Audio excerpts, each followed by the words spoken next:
Yes. Welcome back to my Talk Sports. It's been a while, but I'm back. I've got updates on the games that happened on Saturday and also on Sunday. I hope you're doing well. I hope you have an amazing weekend. I hope you're able to keep up with your teams. Today I've got quite a lot to talk about. There's a lot of COVID cases going in all over the Premier League. A lot of cancellation of games. A lot of players been COVID positive. So it's a huge concern in the league at the moment. So, also affecting some of the other teams as well. Some other teams missing players and not able to play at full capacity as they always used to be. And also, although also give birth to younger players coming in to the senior team to give it a go. And also some people also refuse to have new players in. Arsenal has been firing. City has been firing. Liverpool is still firing, and Chelsea struggles. All right, let's get to it. Well, I'm going to start with the games that happened on Saturday. First of all, we start with Manchester United was supposed to host Brighton. This game was cancelled because of COVID. Aston Villa was supposed to host Burnley. This game was also cancelled because of COVID. Not cancelled, postponed. Sorry, my bad.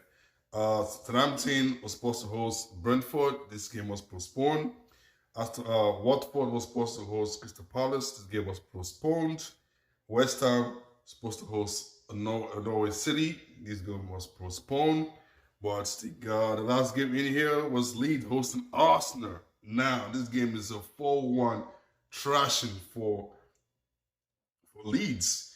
Man, this game was like Arsenal. They've got the energy. They've got the charisma. They got the team connected, I think since Aubameyang has been dropped and stripped off his captain handband, Arsenal has been firing. I mean, without him, they're doing very, very well.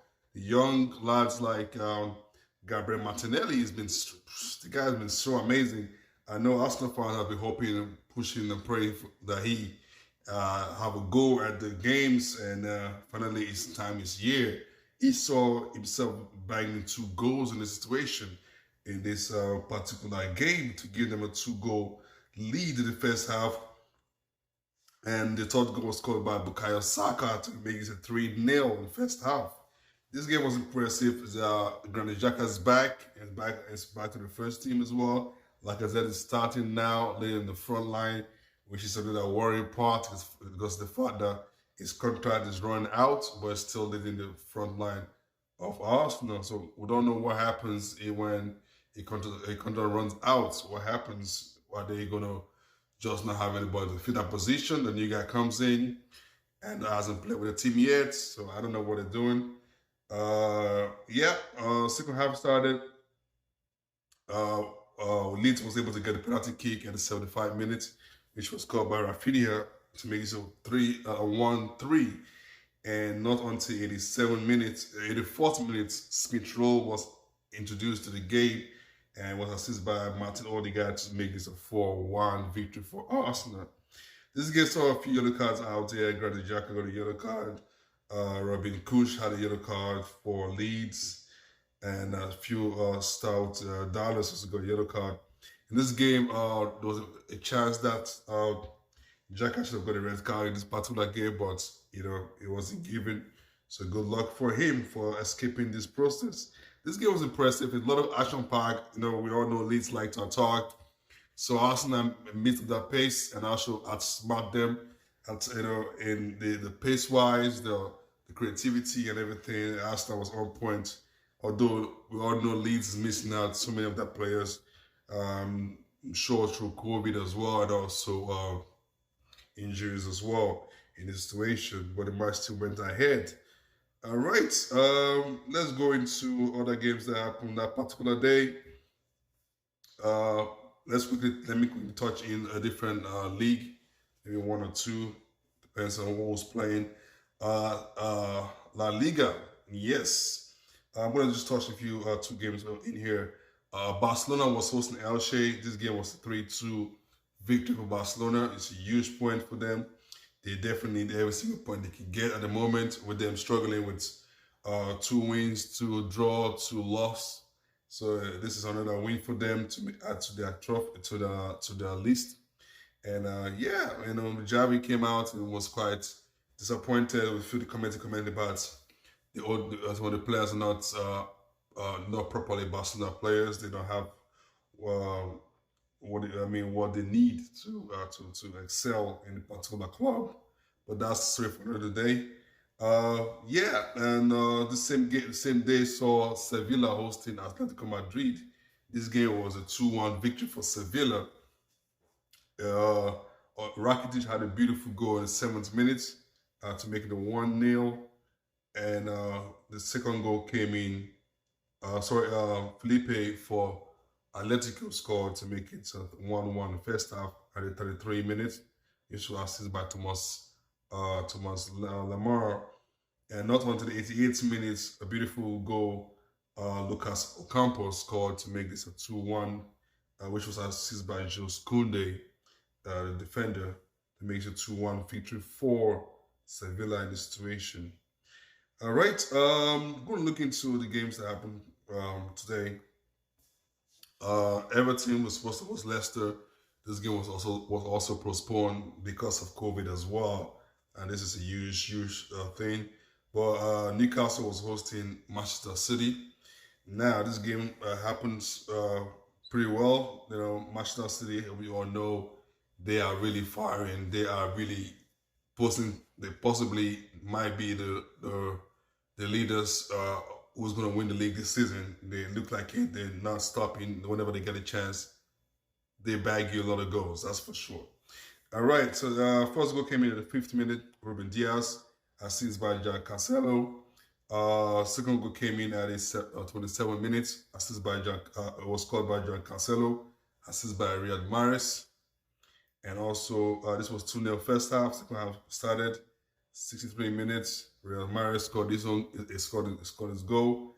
And the 86 minutes, Ryan Sterling scored his goal to make a 4-0 victory. That's a lot of goals. I mean, it's not a lot, but it's a decent point for City to keep them at the top of the table at the moment and continue their form. All right. Before I get into the Chelsea game, I'm going to go do the Tottenham game. Yeah, the game started, for Tottenham was hosting Liverpool. This game, on paper, you think, oh yeah, Liverpool's going to win this easily, no problem. But we all know Conte now is a coach of Tottenham. He has his own techniques, but also Tottenham don't have the right personnel to process his style of play, but he's using what he's got. And in this game, he got a 2-2 draw in the situation. A beautiful goal by Harry Kane, a beautiful pass by Dombele, beautiful pass at 13 minutes from midfield through the back of the defender with Harry Kane running through to go and scoring the goal to make this a 1-0 in the 13th minute. Then at the 19th minute, a horrible tackle by Harry Kane. This was a really horrible tackle. If it was a different player from a different country, that would have easily been a red card. No doubts. There's no way to explain that situation. That's a red card offense, and that should have easily been a red card. But apparently, the referee did not give it. I'm sure they have reasons, but whatever reasons they might think they have, I don't think it's good enough or will be good enough. Although they issue him a yellow card, which is definitely not a fair card for that. But anyways, it happens. We move on the 35th minute. A beautiful header by Diogo Jota, which was assisted by Andre Robertson, crossed the ball into the box, and a header from Diogo Jota scored his goal 1-1 to keep it 1-1. Although they had another chance for a penalty kick, which Jota was brought down, and the referee did not issue a penalty kick. VAR also did not call the referee attention, says there's nothing wrong there. This is another huge disappointment to see. We all know VAR is there to help out the referee for things that they could not see. They replay the scene and see what happens. It was replayed and still did not give it. I don't know why they did that. Jurgen Klopp was very angry in the situation. Was really throwing a lot of words. He got a yellow card for that. No, he actually got a yellow card for a push on Mane, and the referee gave that. So he was kind of pissed off, angry that why do you give a foul on the push on Mane when the other one on the box you did give a penalty kick. So the referee gave him a yellow card for that. I guess when you, in Premier League, when you talk too much, you get a yellow card, I guess, you know. So 1-1 first half, not a fair result, but that's what it is. Second half started, Liverpool came on top to make this a 2-1 on the 69th minute, which was a beautiful goal from Andrew Robinson scored to make it a 2-1, assisted by Trent Arnold. Two defenders, one assisting and one scoring a goal to make it a 2-1 in the situation, a 69 minute, but not until the 40 minutes. A beautiful pass pass to Song, counter attack, and he placed the ball in very well to make this. The ball was shot through the ball. Shot in the box. The goalkeeper came out to clear the ball. He missed the ball, and Song punished him for that to make it 2-2. And the 77th minute, there was a angry tackle by Andrew Robinson. So this yellow card was issued after a review on VAR. It was pulled back, and also I was given a red card. And I'm sure this sums out the whole day for Klopp today. For a horrible game, I'm sure it's one of these games he's not gonna be happy about. We all know how he gets angry whenever it don't go his way.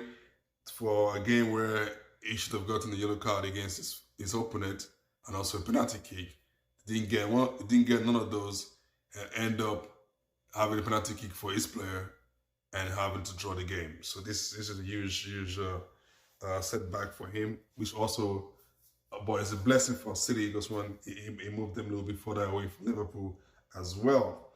All right, that's about it, and let's go into Chelsea. Wolves was hosting Chelsea today. I was aware that Thomas Tuchel was really he actually did apply for this match to be postponed, and he thought he would be able to get it because one, he did not have enough players in the bench to play this game, but he has enough to start the game. So this game was his proposal was denied, and the game has to go on. So I'm guessing that's one of the reasons why he even on his press conference today, he was not happy. He was really repeating most of the lines all over again. And I also heard I think there's a meeting tomorrow, managers meeting with the board, and see with the football board, and see what they think about the postponement of the game due to COVID, because I think there's a lot of players missing in this Chelsea game. But let's get to it. This game started with a very lineup was still okay, although there's no striker. Pulisic was striking. Last time he did, last match, he didn't do well. Well, again, he was still striking again because we don't have any other choice. Ziyech was right behind him. Mason Mount was there. Marcos Alonso, Trevor Chalobah was back in one-on-one training from injury, starting the game. Kante, the same thing. Rhys James was there. Rudiger, Silva, and Azpilicueta. Then Mendy in goal. This game was on the bench was under 41. We have two goalkeepers in bench. Two goalkeepers in bench because we don't have enough to fill up space. Then we have Mateo Kovacic, who's coming back from COVID just the other day. Saul still there. Ross Barkley, and also Malang Sarr. That's it. Nobody else. Everybody else out with COVID in Chelsea's team. So that is a horrible one. There's nobody to bring on from the bench to make any magic or make any differences. So that was it. We got nothing else. Although Wolves were able to score a goal in the 15th minute, and this was ruled as offside. This game, this ball was crossed in, and I think I'm not sure if Rahul did had a contact with the ball, but he tried to kick the ball, maybe he missed it or just a touch, and Podence hit the ball into the goal at the other end to make it 1-0, but it was later called off as offside. Glad he did, because if not, would have lost this game for sure. There's few other Kante like to.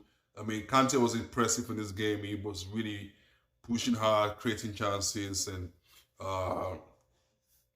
Pulisic had a one-on-one with the goalkeeper. Keeper saved the ball. That would have been easy. If that was going in, that would have been a goal for us. But in the end, keeper saved the ball. Kovacic came in, made a big impact with Conte, really pushed it forward. Shalaba was sticking out. Ziyech was sticking out. I'm not sure if he has an injury, but he was holding his leg when he came out. So that's a major setback if that's an injury. So Shalaba was sticking out because he got a yellow card in the first half. Kovacic came in, Kante pushed the ball forward, but whenever they get together, there's nobody to pick out. There's just no one there. Mason Mount, it was okay. Ziyech, yeah. There's really not much. Chelsea, I don't know. It's over. I mean, I'll tell you this: to finish on top of the league, we're far away. And the way we're playing right now, we don't even seem like scoring goals. If we score goals, we just wait for them to equalize. It's as simple as that. Chelsea right now, we don't know what's going on. The morale is down, confidence is down, everything is low. So let's see what happens. I think right now Chelsea coach will be hoping for a cancellation, so a postponement of all the games until our players get back on their feet. Because in that way we can salvage something. At least we have fit players more time to get ready, and that will favor Chelsea. It will favor Norwich and teams in the bottom, teams who are struggling at the moment. But it's not going to favor clubs like Arsenal, City, or Liverpool, because the whole lot seems to have full team, full staff, and everything. So yeah, that's about it for me. Thank you very much for watching again. I do appreciate your time, and don't forget to leave it a like down below. Appreciate you. Bye.